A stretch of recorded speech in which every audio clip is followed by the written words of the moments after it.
One day, Jesus was praying in a certain place. When he finished, one of his disciples said, "Master, teach us to pray, just as John taught his disciples." So he said, "When you pray, say, 'Father, reveal who you are. Set the world right. Keep us alive with 3 square meals. Keep us forgiven with you and forgiving others. Keep us safe from ourselves and the devil." Then he said, "Imagine what would happen if you went to a friend in the middle of the night and said, 'Friend, lend me 3 loaves of bread. An old friend traveling through just showed up and I don't have a thing on hand.'" The friend answered from his bed, "Don't bother me.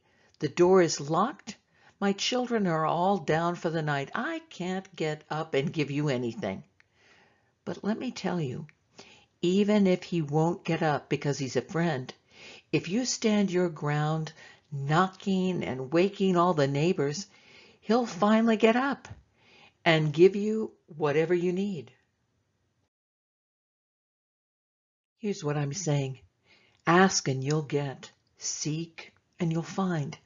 Knock and the door will open. Don't bargain with God. Be direct. Ask for what you need. This is not a cat and mouse hide and seek game we're in. If your little boy asks for a serving of fish, do you scare him with a live snake on his plate? Or if your little girl asks for an egg, you trick her with a spider? As bad as you are, you wouldn't think of such a thing. You're at least decent to your own children. And don't you think the Father who conceived you in love will give the Holy Spirit when you ask him? Jesus delivered a man from a demon that had kept him speechless. The demon gone, the man started talking a blue streak, taking the crowd by complete surprise. But some from the crowd were cynical. Black magic, they said. Some devil trick he's pulled from his sleeve. Others were skeptical, waiting around for him to prove himself with a spectacular miracle. Jesus knew what they were thinking and said, "Any country in civil war for very long is wasted. A constantly squabbling family falls to pieces.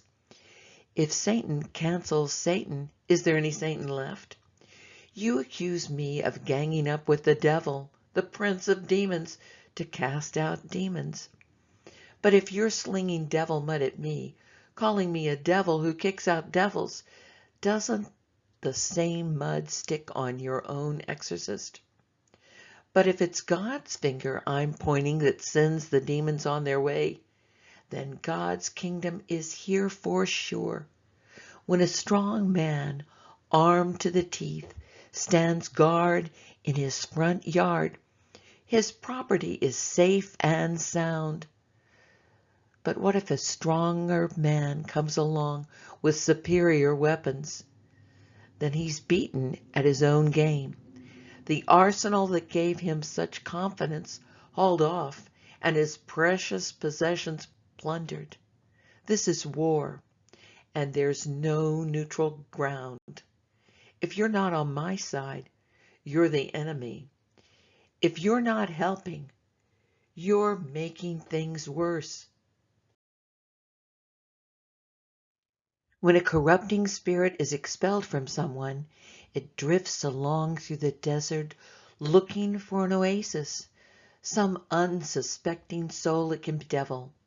When it doesn't find anyone, it says, "I'll go back to my old haunt." On return, it finds the person swept and dusted, but vacant. It then runs out and rounds up 7 other spirits dirtier than itself, and they all move in, whooping it up. That person ends up far worse than if he'd never gotten cleaned up in the first place. While he was saying these things, some woman lifted her voice above the murmur of the crowd. "Bless the womb that carried you, and the breast which nursed you.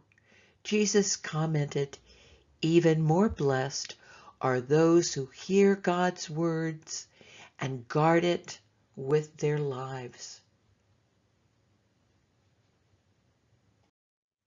As the crowd swelled, he took a fresh tack. The mood of this age is all wrong.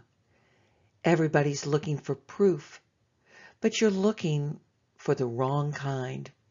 All you're looking for is something to titillate your curiosity, satisfy your lust for miracles, but the only proof you're going to get is the Noah proof given to the Ninevites, which looks like no proof at all.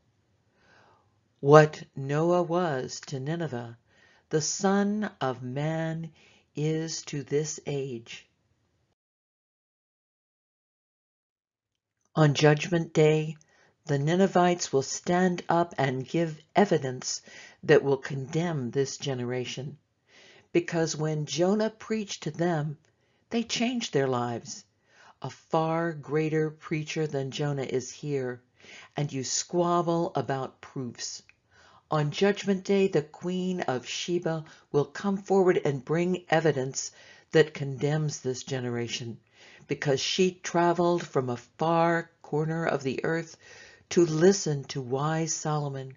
Wisdom far greater than Solomon's is right here in front of you, and you quibble over evidence.